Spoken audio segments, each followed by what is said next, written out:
most people would say that fear and greed are the two most dangerous emotions to have when you're investing your own money, growing your own money. But that's actually not true. And that's kind of conventional, traditional wisdom that those are the two most dangerous emotions. And in fact, the two most dangerous emotions are righteousness and perfection. Perfection because you're never actually ever able to take a step or take a loss, because to take a loss means it wasn't perfect, and to actually take action means you're going to do something wrong.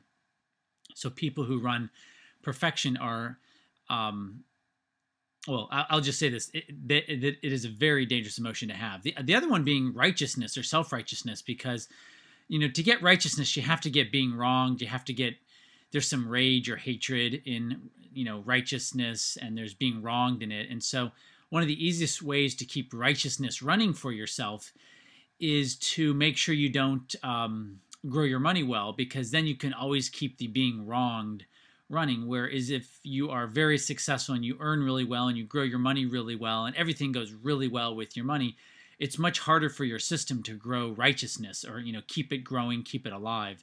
So it's actually righteousness and perfection that are the two most dangerous emotions to growing money.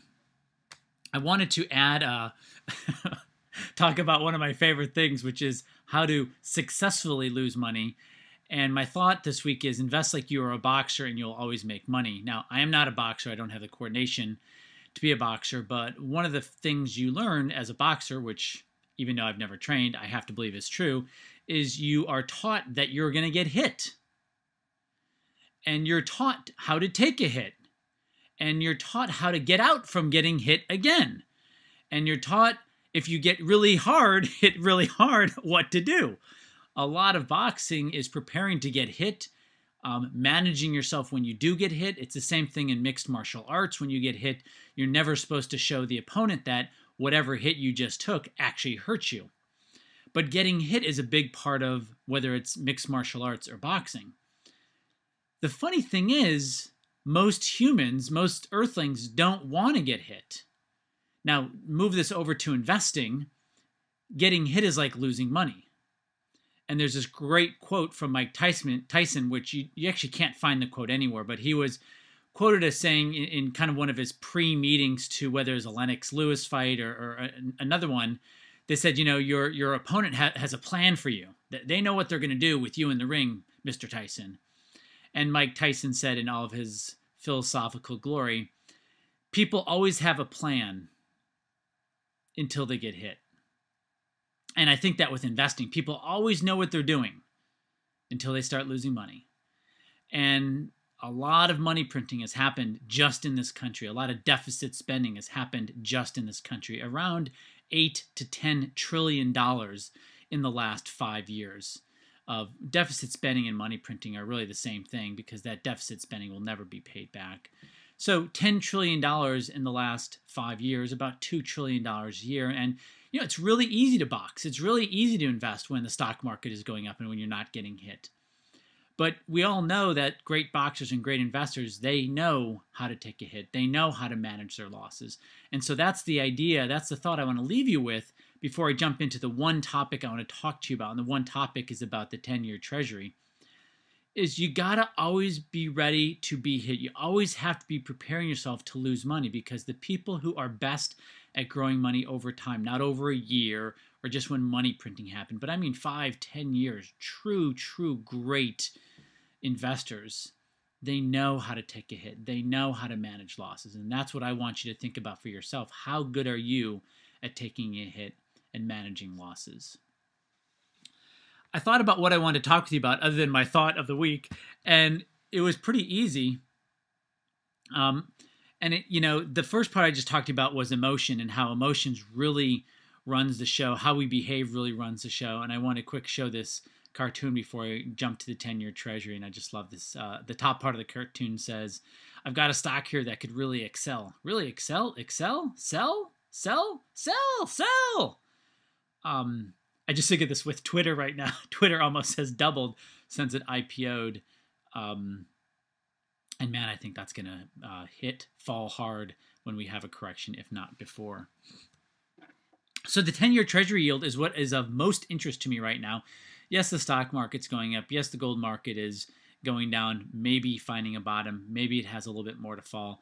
But what is most interesting to me is the yield on the 10-year treasury. And if you look at this price chart here going back to 2004, but if you can see the downtrend from 2007, you can see for the first time since 2007, about 6 years, the yield on the 10-year treasury has broken its downtrend. In addition to that, the yield on the 10-year treasury is above 3%. Now, I want to zoom in on this and just show you. If you look at this screen, this is the yield on the 10-year treasury. And you go back to this part of the chart, which is actually September. I accidentally cut off the x-axis and did not show the months. But this is September right here, where Bernanke came out and said he was not going to pull back on the money printing. And the yield fell from almost 3% down below 2.5%. But here we are now, 5 months later, and it is broken above the 3%. So what is of most interest to me right now is how will the stock market fare? How will the world fare? Even though the Fed funds rate is kept at 0, the Fed does not control the 10-year or the 30-year. Yes, they can buy them, of course, but that is not something that they are in control of. They have to manipulate and intervene indirectly by buying them. And maybe they want the 10-year to go up above 3%.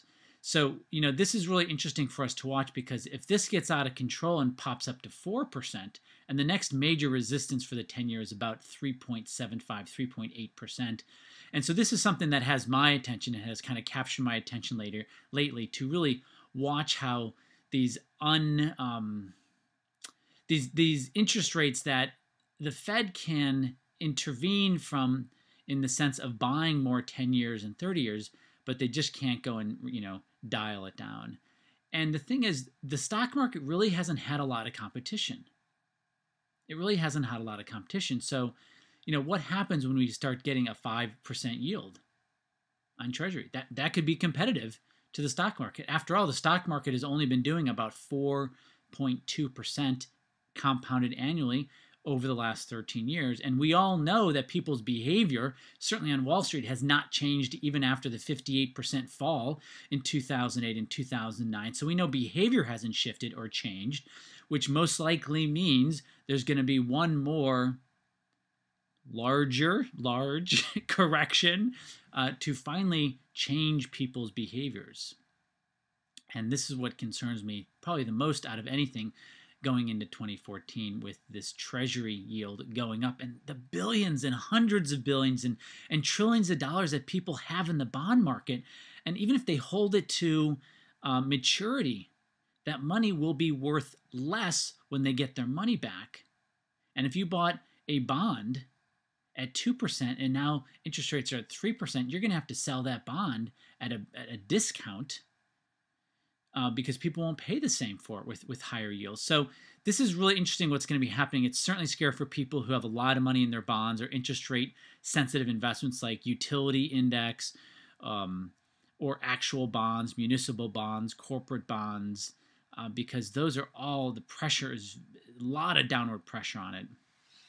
And so that's where my attention is now, and I think that's where some of your attention should be. What should you do? You should get into a strategy that can absolutely adapt to yields changing, and most people aren't invested in strategies. What they're actually invested in is individual ticker symbols or individual asset classes, and an asset class or a sector or a stock or a bond is not a strategy. Is not a strategy. It's an investment. What you want to do is buy strategies. My final thought for the year is just to thank you. This has actually been a pretty tough year for me. My mom had emergency surgery in April. It was pretty bad. She did chemo and radiation last year and the beginning of this year. And then she had emergency surgery in April. And then she came through that okay, but we didn't know if she was or not. And then Burgess's dad just got diagnosed with bladder cancer, and they haven't staged it yet because they first want to hit it with a lot of chemo. And then they're going to go in and do an operation in stages. So we've got two parents that have gone through cancer, which really, really sucks. So I've just lately just really been appreciating my parents being alive and just appreciating my kids. I just love my kids. Um, just I'm not saying I always am calm around them, but it's just the only miracle really is watching kids grow up. I mean, that is just a miracle. And today is my mom's birthday. And my mom is 69. No, she's 70. My mom is 70 years old today. So I'm pretty happy about having my mom be 70 and being alive and being healthy and beating cancer. So I'm very thankful for that. I'm very thankful for you guys being in my life. Maybe I do have multiple lives. And you guys have a great weekend. And we're going to have a great 2014. And I'll put a fun wish list together for 2014. We can talk about that. Hug your wife, your husband, your kids, your dog, someone you care for. And I will speak to you next week. Take care.